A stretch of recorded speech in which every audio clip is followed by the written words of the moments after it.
Welcome to your daily lifestyle videos update. I'm Ryan, your AI guide.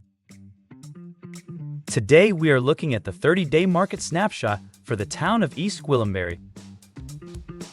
Sold listings are up and the average sales price is down for single-family homes in East Gwillimbury, with average days on the market up to 26 days. The average sale price is $1,300,000.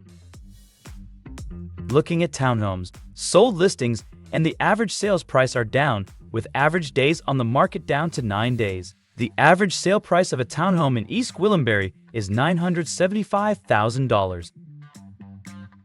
Enjoy one of the wide selection of videos at lifestylevideos.com. You can also search for homes to view all current listings in your area.